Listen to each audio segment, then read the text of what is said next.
Assalamualaikum warahmatullahi wabarakatuh. Welcome back to my channel Riyadul Hidayat. Dan kembali lagi di Uswasel.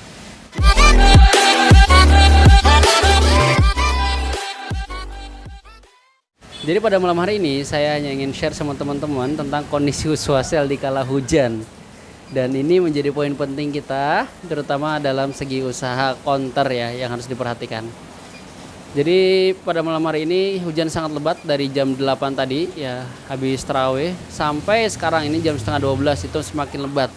Jadi hujan tidak henti-henti sehingga mengakibatkan penjualan juga sepi ya, karena semuanya kehujanan. Terus kemudian kita juga kena kebanjiran teman-teman. Ada kebocoran. Ya, jadi kita akan share kondisi Uswasel di kala hujan. Oke, jadi ini teman-teman yang di belakang alhamdulillah aman, di bagian softcase, door di sini aman insyaallah. Terus di sini juga aman, masih aman terkendali. 12 sini juga aman. Di TG3 juga aman semua alhamdulillah. Di TG3 aja aman. Cuman ternyata baru kita ketahui di situ ada kebocoran yang ini sangat fatal sekali. Untung kita sudah pakai ram galvanis ya, agar tidak rapat dengan tembok, jadi aman lah, tidak ada cipratan lah, karena itu hanya kebocoran aja. Tapi sampai bawah tuh ngalir deras teman-teman. Itu terus ternyata di situ juga, masya Allah, di situ juga ada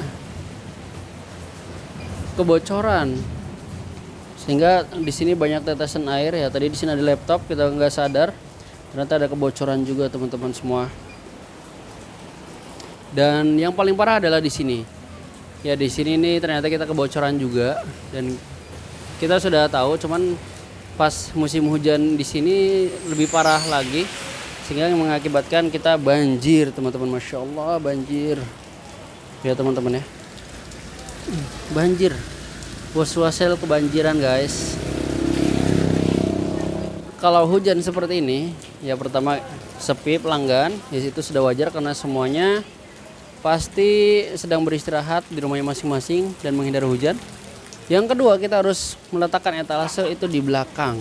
Jadi kita dorong ini ke belakang, yang tadinya di depan sini kita mundurkan ke belakang karena kendalanya hujan.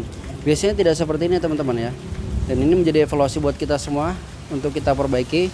Setelah ini, setelah kita tahu kendala kita, akan kita perbaiki semuanya ya dari kebocoran-kebocoran ini, karena sangat fatal sekali teman-teman jika usaha counter ini berhubungan dengan air, baik itu dari kebocoran atau kebanjiran dan lain sebagainya, karena sangat fatal. Karena counter itu kan rata-rata yang dijual adalah berbentuk kertas dan juga alat-alat elektronik gitu, yang mana jika terkena air itu akan sangat berbahaya, dan sangat berbahaya teman-teman. Jadi akan menjadi evaluasi buat kita agar kita benahi segera mungkin. Nah ini kondisinya ya di luar ya, semuanya berteduh ya. Ini ada serombongan berteduh. Pokoknya jalanan sepi juga yang lewat. Dan di depan kita ini adalah sungai. Ngeri nggak teman-teman? Masya Allah, di depan kita itu sungai, sungai di Johar. Tapi insya Allah, walaupun depan kita sungai Johar ini, alhamdulillah dalam riwayatnya selama berapa puluh tahun tidak pernah ada riwayat banjir, dan mudah-mudahan kedepannya pun tidak ada riwayat banjir. Sedepan juga ada Alfamart yang sedang buka ya. Oke, itu teman-teman ya. Jadi ini adalah kondisi Uswasel saat hujan lebat, terutama lebat ya. Kalau hujan biasa sih tidak terlalu berpengaruh, tapi kalau hujan lebat ini kita tidak bisa buka ya. Ini sangat berpengaruh untuk kita semua.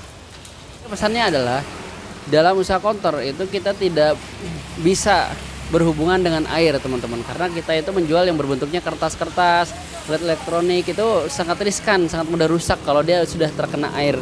Jadi kendala yang kita rasakan pada malam hari ini akan menjadi evaluasi buat kita untuk kita memperbaiki semuanya yang ada di sini, semua kebocoran-kebocoran agar lebih baik lagi. Masya Allah, karena ini sangat fatal sekali kalau kita teruskan teman-teman ya.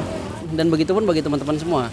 Sebelum memilih ruko untuk membuka suatu usaha, terutama di bidang counter, harus analisa dulu. Harus analisa apakah toko itu pernah ada riwayat kebanjiran atau kebocoran dan lain sebagainya. Pokoknya harus analisa.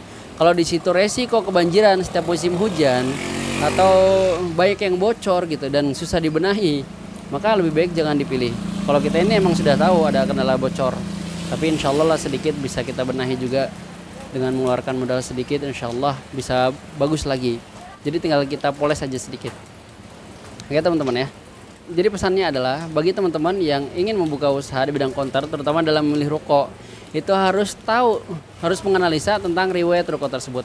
Apakah ruko tersebut sering kebocoran yang sulit diatasi, sehingga itu akan menjadi kendala nanti ketika kita buka konter. Apalagi yang sudah menjadi langganan setahun sekali banjir, itu harus hati-hati banget ya teman-teman, terutama di usaha konter ini, nggak bisa berhubungan dekat-dekat dengan air. Ini depan persis kita ya, itu adalah sungai, tapi insya Allah mudah-mudahan tidak ada riwayat banjir sebelumnya dan aman. Bismillah. Hanya ini aja ya, banjir di sini aja ya, karena kita juga lebih rendah ya daripada jalanan. Mudah-mudahan akan kita perbaiki ke depannya. Oke, itu aja teman-teman. Mudah-mudahan apa yang saya share ini bermanfaat dan juga menjadi evaluasi buat kita semua, terutama buat teman-teman yang berusaha di bidang konter. Ya, jangan main-main dengan air. Jadi kalau ada kendala bocor seperti ini, segera kita perbaiki, karena itu sangat fatal untuk usaha di bidang konter.